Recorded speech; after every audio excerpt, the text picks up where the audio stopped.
Your commentator is Basil Rysdale.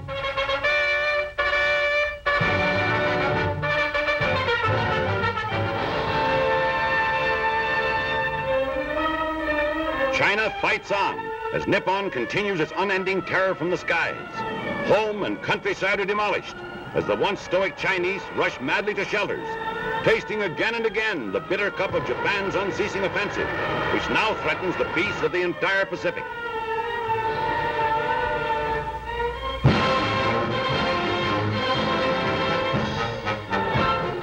No privacy in war. Tobruk in northern Africa tenaciously withstands repeated Axis attack. This lone British garrison in Libya remains a prospective rallying point for new campaigns to regain lost terrain.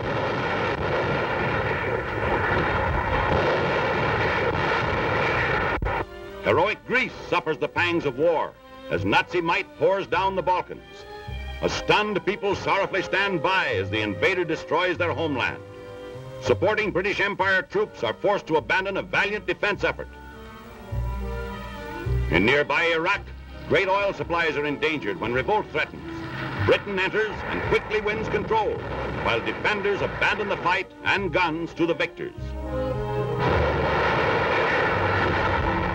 Syria, age-old path to Suez and to India, is forced to surrender to Australians and Free French as a further check to German ambitions to seize great stores of valued oil. A Vichy-mandated stronghold yields as its officers and men become prisoners of war.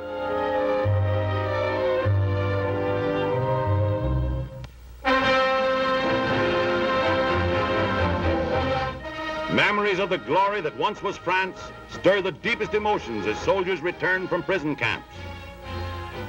The once revered battle flags of Empire and Republic pass in grim review before a still proud people whose hearts bow in submission in this, their darkest hour. Hands of the innocent reach out in hungry appeal. Dimmed eyes of the faithful stare in awe. Famished children ration sustenance. This is France under the conqueror's heel.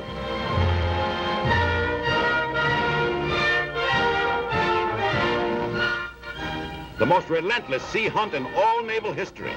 Britain's great battleship Hood has been sunk by the German raider Bismarck. Britain's guns bark revenge. The Bismarck is wounded, cornered, and doomed.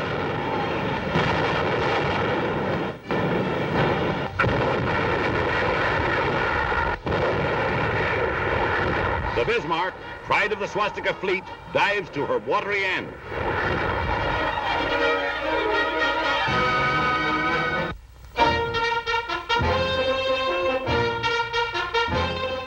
Somewhere in the Atlantic, Britain's Prime Minister Winston Churchill meets President Roosevelt.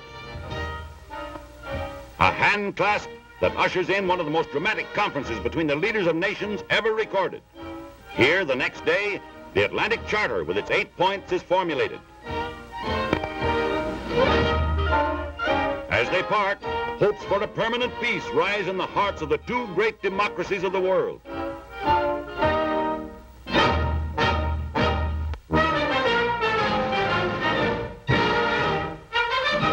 United States Marines and Army forces arrive in Iceland, base of operations in the struggle to keep free the passage of ships between American and British shores.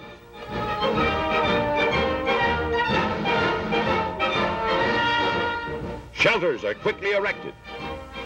Men and equipment are made ready for any emergency. Iceland becomes an outpost of defense as the sound of marching Marines fills the Arctic air.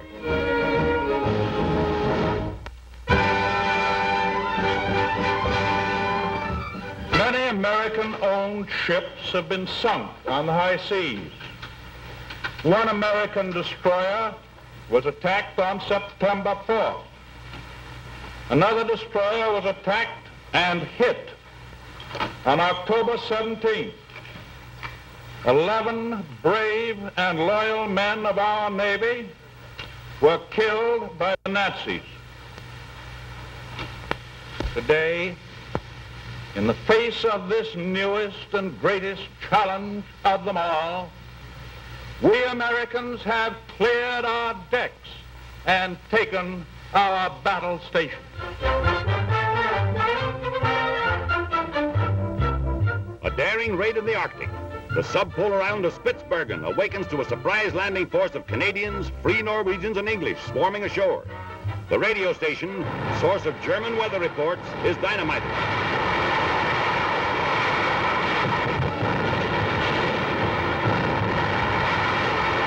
A sapper is knocked to the ground by the terrific force of concussion as a coal mine is demolished.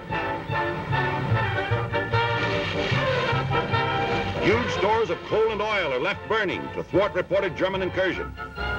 The inhabitants willingly evacuate to England to escape whatever fate Hitler may have planned for bleak outposts on the Arctic Circle.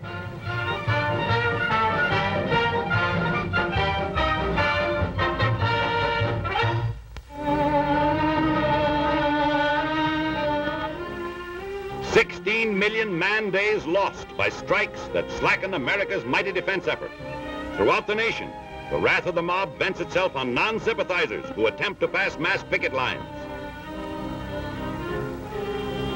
At widely scattered localities, police clash with strikers in hand-to-hand conflict.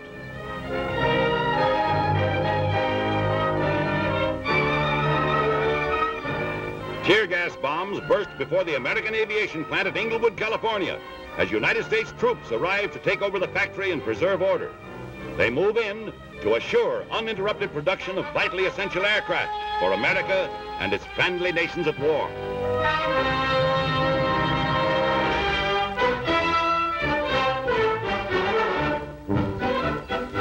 America tests the mightiest bomber ever built. $3.5 million worth of fighting plane takes to the skies. With its 8,000 horsepower and wing spread of 210 feet, the B-19 passes with colors flying, a symbol of air supremacy to come.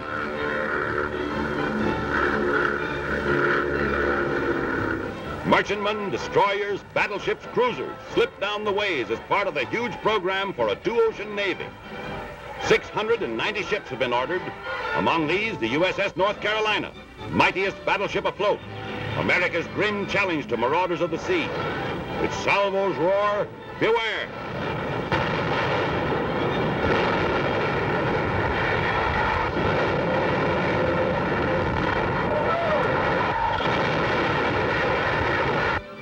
At night, its guns blaze in spectacular majesty.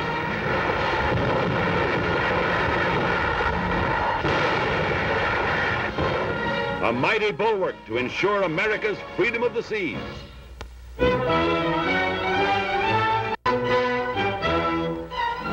The most titanic battle the world has ever known. The mightiest massing of manpower. Millions pitted against millions over lines 1,000 miles in flaming length.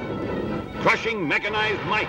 Steel monsters clashing to the thousands in grim metallic thunder. Hitler's timetable upset by Russia's show of strength and courage. Surprise red defense tactics cost billions of men and equipment to the Nazis as delayed progress eastward proves Germany has met a formidable foe.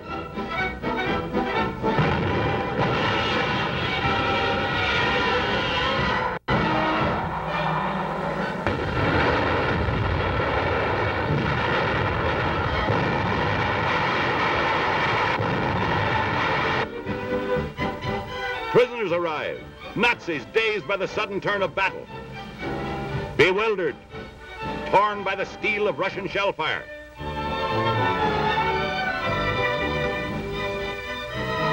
In the Baltic, the Red Fleet goes into action. Soviet ships fire depth bombs and find their fatal mark.